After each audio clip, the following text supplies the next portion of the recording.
Hey, it's me. As the world grows up, so do we. Both men and women are being asked to mature in new ways. The question is, what does that actually look like? Where have we come from and where are we going? What does it really mean to live as a woman or as a man in this time? If you look back at the earliest chapters of human history, life was raw and survival driven. People distrusted everything outside of themselves: nature, animals, the weather, other tribes, even the opposite sex. That distrust was baked into the way people related to one another. And since physical strength was the main currency then, men leaned into it. They assumed superiority because of it. Women, on the other hand, were boxed into dependency. Both sides carried wounds of distrust, and those wounds stayed alive, hidden in the psyche, even as society changed. Like individuals who hold on to old habits long after they're useful, humanity clung to the idea of male superiority. Even when other values emerged, intelligence, creativity, emotional capacity, women were still seen as lesser. And because man didn't always face his own fears and feelings of inadequacy, he looked for someone weaker to control, as if dominance could hide the insecurity he didn't want to admit. That pattern played out with animals, with war, and with women. Now, women too played a role. Many leaned into dependency, choosing to be taken care of instead of carrying the weight of responsibility.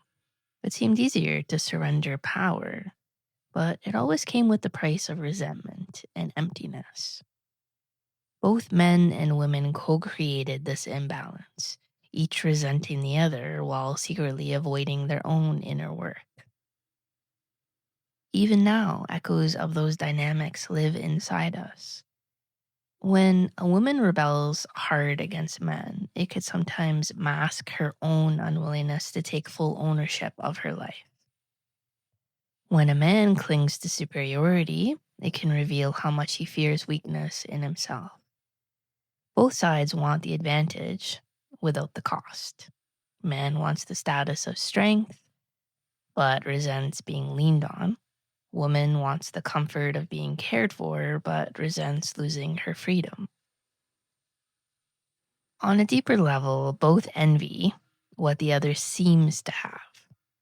Men may envy women's social permission to be cared for.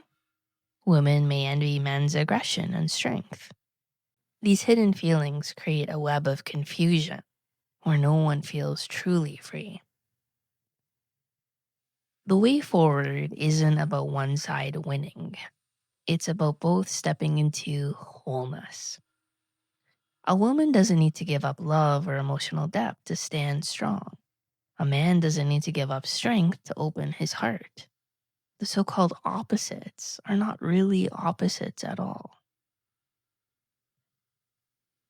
Let's call her the new woman. The new woman is not a victim and not a competitor. She is self-responsible. She knows that happiness and fulfillment cannot come from a man, but rather from her own open heart and integrity. Loving a man doesn't weaken her, it strengthens her. And she knows that true partnership means showing up as an equal, not as someone waiting to be rescued. And the new man no longer needs a weaker partner to hide from his own frailty. By facing his fears and guilt, he finds his real strength. He doesn't shrink in the presence of an equal. Rather, he welcomes her as a partner who meets him fully. He doesn't need to dominate to feel worthy. His heart opens when he allows himself to be both strong and tender. When two people come together in this way, as equals who both carry responsibility for their lives, the relationship becomes something different. Not a game of power and resentment. more a circle of support and growth. Respect deepens, love expands, gratitude replaces blame. Now, we can't skip over the hard part. Inside each of us, there are still hidden corners where we fear, resent, and even hate the opposite sex. We may defend those feelings with blame or superiority, but they block the very love we long for. To create real connection, we have to face those corners honestly. We need to forgive. We need to let go of the need to hold our case against the other. Men and women both carry within them active and receptive forces. A man who only expresses aggression without receptivity becomes a bully, a shell of himself. A woman who only leans back into receptivity without her active force becomes a child, dependent and resentful. Balance comes when both principles live within us, moving in harmony. That balance can't be manufactured by willpower alone. It comes through love, through the willingness to see where we still hold on to blame and to release it, through prayer, through honesty, through the choice to open. Love leads to truth, and truth leads to love. When that balance is lived, something changes, not only in our relationships, but in the whole world we are building together. Men and women standing side by side, different and equal, active and receptive, strong and soft, meeting life with open hearts. That is the deeper invitation of this time. Love you. Connect soon.